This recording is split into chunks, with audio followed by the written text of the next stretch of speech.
This presentation will represent the journey of a social care practitioner. The individual's professional identity will be explored throughout the course of the video. The presentation will be separated into two halves. The first section will give an overview of the practitioner's career development. We'll also speak of their current role. The second half will discuss relevant social care theories, which will include threshold concepts, vicarious trauma, professional identity, evidence-based practice, and self-care. The presentation will provide examples from the professional's own experience, which will link theory to practice. I interviewed a female social care practitioner.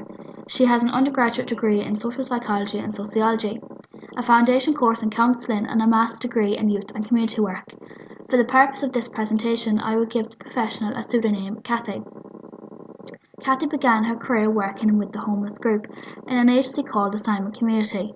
Since gaining her master's degree in youth work, she began working in an emergency residential service. After this, she began working in a youth project in the northwest of Ireland. However, the funding for this project was cut and unfortunately it was discontinued. Kathy is currently a project worker. She works with youths between the age of 11 and 17. Primarily, her role is to provide support to young people and their families who are extremely vulnerable. These people who are at risk of entering care fall between level 3 and level 4 of the Hartican model. These young people could be exposed to alcohol and drug dependence, sexual abuse, school difficulties, and so on. They are referred to the youth programme through social workers and family intervention services. Due to the nature of this programme, Kathy has a close network with various social workers, occupational therapists, counsellors, teachers, and so on. The organisation Kathy works in is multidisciplinary and therefore has to closely network with these professionals. Kathy regularly undertakes therapeutic intervention training, risk assessment training, first aid training, and child protection training. RLSS, which is a water safety training, Kathy undertakes regularly as the young people engage in a lot of water sports. This has to be updated every 2 years and makes Kathy more water competent. The organisation Kathy works for ensures her training is updated when it needs to be. According to Mary and Land 2010, threshold concepts are based on the claim that there are certain concepts or learning experiences from which resembles passing through a portal from which a new experience perspective opens up, allowing things formerly not perceived to come into view. The social care practitioner I interviewed spoke of her own threshold experience. She was relatively new to the profession when she was asked to coordinate a youth project. She found herself in a situation where she was asked to stand up for her team. She learned that sometimes she should not always take the fall for others, and she came out knowing she can stand up for herself in a calm and professional manner. Vicarious trauma occurs when we are affected by experiences from trauma stories of survivors of other traumas. It is inevitable and normal. The social care practitioner I interviewed said that yes, she had experienced vicarious trauma. Kathy had a strong relationship with a family that was large in size. A young member of the family committed suicide. A terrible incident happened over the weekend and the family had tried to contact Kathy, but her phone was switched off. After this, Kathy experienced vicarious trauma. She blamed herself for what had happened and regretted not leaving her phone on. This caused her to be sleep deprived, upset, and angry with herself. Professional identity means first and foremost self-discovery and self-awareness through work. Personal identity can be interpersonal, superordinate or subordinate, which changes with time and context.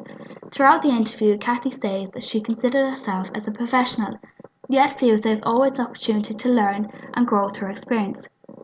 Kathy states that through regular training, reflection, and engagement with other professionals enhances her professionalism.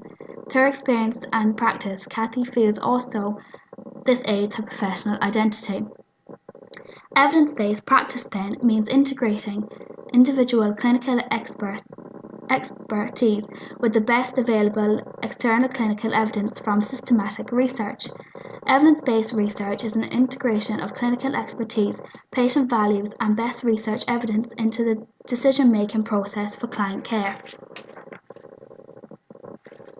Throughout Kathy's experience in the social care field, she acknowledges that evidence-based practice is required as part of her role. It is very important when developing youth programs.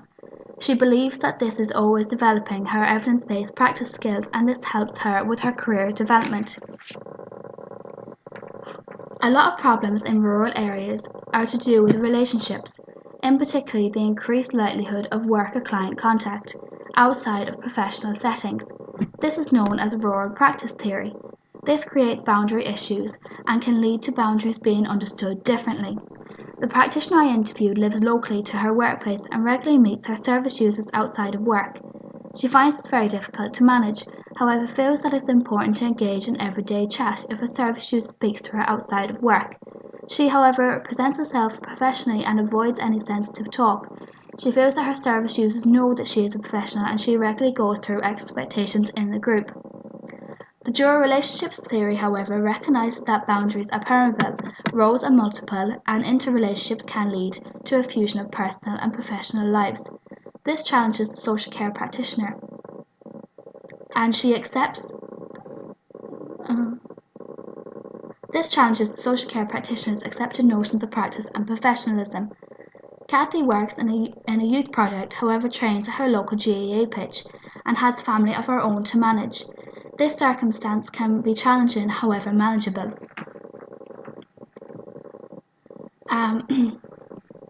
Kathy explained in the interview that she has experienced stress and burnout.